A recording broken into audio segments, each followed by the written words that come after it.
Thanks, Senator Schatz. Senator Moran, and then we've been joined by the chair, Senator Cantwell. She'll be next.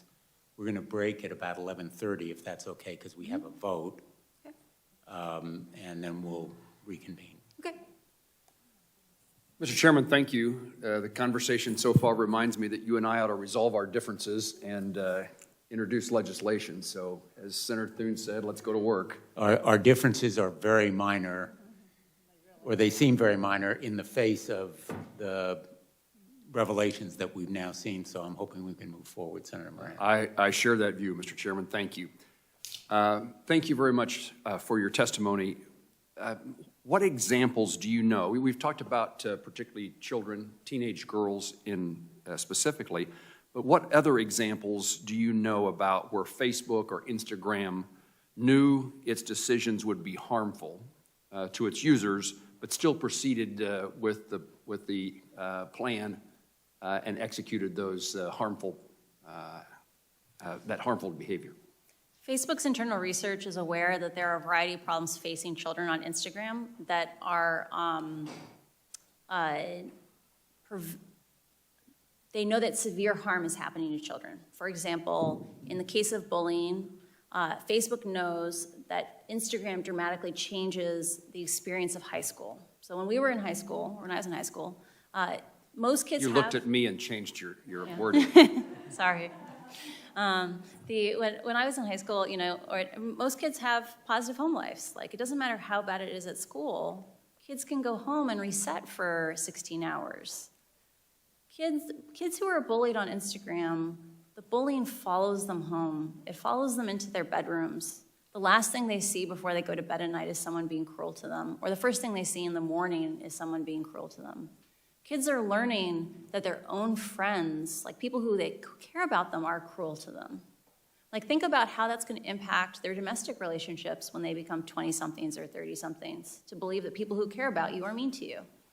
Facebook knows that parents today, because they didn't experience these things, they never experienced this addictive experience with a piece of technology, they give their children bad advice. They say things like, why don't you just stop using it?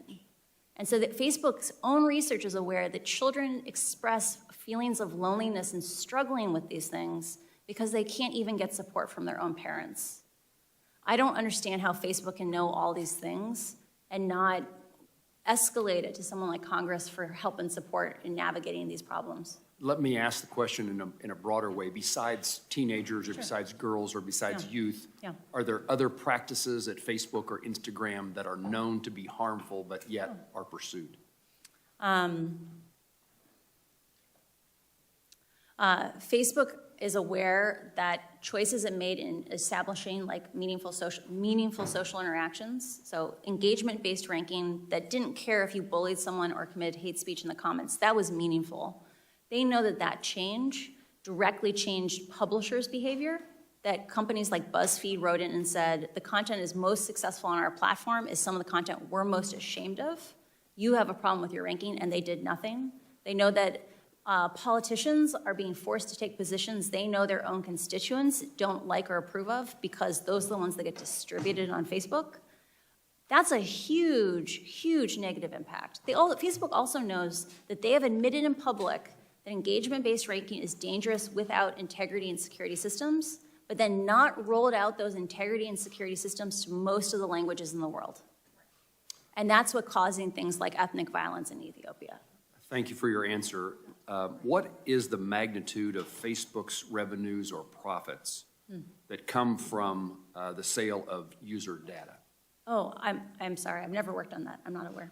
Thank you.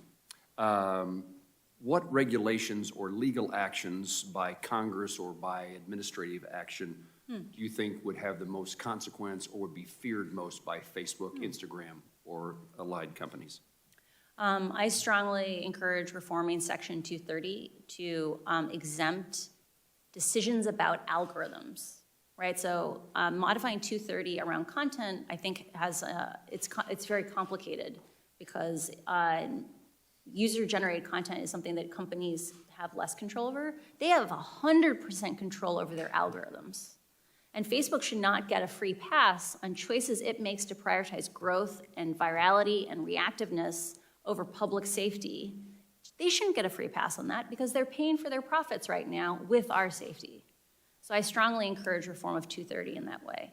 I also believe there needs to be a dedicated oversight body because right now the only people in the world who are trained to analyze these experiments, to understand what's happening inside of Facebook, are people who grew up inside of Facebook or Pinterest or another social media company. And there needs to be a regulatory home where someone like me could do a tour of duty after working at a place like this and have a place to work on things like regulation, to bring that information out to the oversight boards that have the right to do oversight. A regulatory agency within the federal government. Yes. Thank you very much. Thank you, Chairman.